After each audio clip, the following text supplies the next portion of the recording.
ಮೆಣಸಿನಕಾಯಿ ಒಂದು ಮುಖ್ಯವಾದ ಒಂದು ಸಾಂಬಾರ್ ಪದಾರ್ಥ. ನಾವು ಯಾವುದೇ ರೀತಿಯ ತಿಂಡಿ ತಿನಿಸುಗಳನ್ನು ತಯಾರು ಮಾಡಬೇಕಾದ್ರೆ ಇದಿರಲೇಬೇಕು.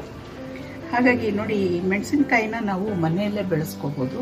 ಈ ರೀತಿಯ ಮೆಣಸಿನಕಾಯಿ, ಚಿಕ್ಕ ಚಿಕ್ಕ ಮೆಣಸಿನಕಾಯಿ ಇದೆಯಲ್ಲ, ಇದರ ಬೀಜಗಳು ಇಷ್ಟು ಚಿಕ್ಕದಾಗಿರುತ್ತೆ. ಈ ಬೀಜಗಳನ್ನು ನಾನು ಪಾಟ್ನಲ್ಲಿ ಹಾಕಿದೆ. ಪಾಟ್ನಲ್ಲಿ ಹಾಕಿದಾಗ ಅದು ಈ ರೀತಿ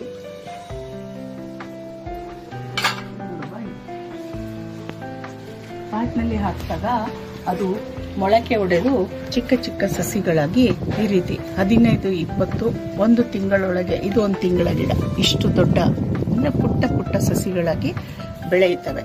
ಇದನ್ನು ನಾನು ಬೇರ್ಪಡಿಸಿ ಅದನ್ನು ಸಪರೇಟ್ ಪಾಟ್ನಲ್ಲಿ, ಬೇರೆ ಪಾಟ್ನಲ್ಲಿ ನೆಟ್ಟಾಗ ಅದು 3 ತಿಂಗಳವರೆಗೆ ಬೆಳೆದು, ನೋಡಿ ಇದು 3 ತಿಂಗಳಾಗಿರ್ತಕ್ಕಂಥ ಗಿಡ, ಇದು ಮೆಣಸಿನ ಗಿಡ, ಒಂದೇ ಒಂದು ಗಿಡ ಇದು ಬೆಳೆದು ಇಷ್ಟೊಂದು ಕಾಯಿಗಳನ್ನ ಬಿಟ್ಟಿದೆ.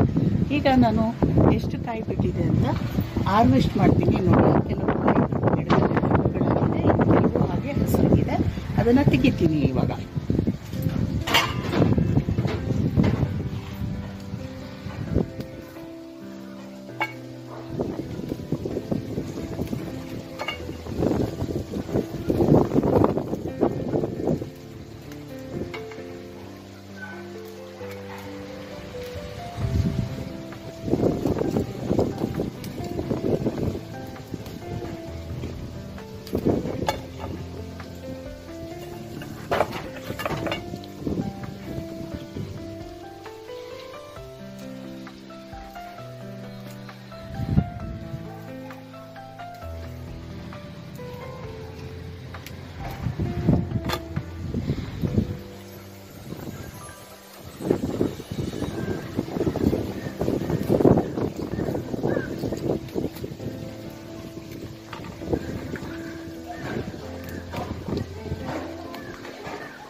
ನೋಡಿ ಎಷ್ಟು ಕಾಯಿ ಬಿಟ್ಟಿದೆ ಅಂತ.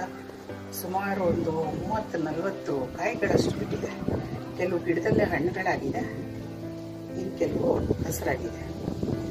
ಇದು ನನ್ನ ಮನೆ ಕಾರಿಡಾರಲ್ಲಿ ಪಾಟಲ್ಲಿ ಬೆಳೆಸಿರೋ ಗಿಡ, ಒಂದೇ ಒಂದು ಗಿಡ ಪಾಟಲ್ಲಿ ಬೆಳೆದಿರೋದು. ಇಷ್ಟು ಕಾಯಿ ಬಿಟ್ಟಿದೆ.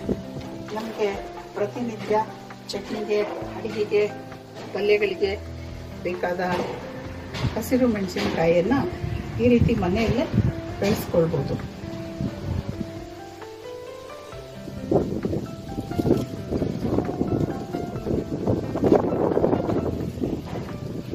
ನೋಡಿ, ಈ ವಿಡಿಯೋ ವೀಕ್ಷಿಸಿದ್ದಕ್ಕಾಗಿ ಎಲ್ಲರಿಗೂ ಧನ್ಯವಾದಗಳು. ಮತ್ತೆ ಇದಿಷ್ಟು ಕಾಯಿ ಬಿಡೋಕೆ ಕಾರಣ ಏನು ಗೊತ್ತಾ? ನಾನು ಇದಕ್ಕೆ ಪ್ರತಿನಿತ್ಯ ನೀರು ಹಾಕ್ತೀನಿ, ಮತ್ತೆ ತಿಂಗಳಿಗೊಂದ್ಸರಿ ಗೊಬ್ಬರ ಹಾಕ್ತೀನಿ. ಅದು ಮನೆಯಲ್ಲೇ ತಯಾರು ಮಾಡಿರೋ ಗೊಬ್ಬರ. ಆಮೇಲೆ ಇದಕ್ಕೆ ಹುಳಗಳು ಬರುತ್ತೆ, ಮೆಣಸಿನಕಾಯಿ ಗಿಡಕ್ಕೂ ಕೂಡ ಹುಳಗಳು ಬರುತ್ತೆ. ಹುಳಗಳು ಬಂದಾಗ ಇದಕ್ಕೆ ಮನೆಯಲ್ಲೇ ತಯಾರು ಮಾಡಿದಂತಹ ಕೀಟನಾಶಕವನ್ನು ಬಳಸ್ತೀನಿ. ಹೀಗಾಗಿ ನಮ್ಮ ಗಿಡ ಇಷ್ಟೊಂದು ಕಾಯಿಗಳನ್ನ ಬಿಟ್ಟಿದೆ. ಎಲ್ಲರಿಗೂ ಧನ್ಯವಾದ.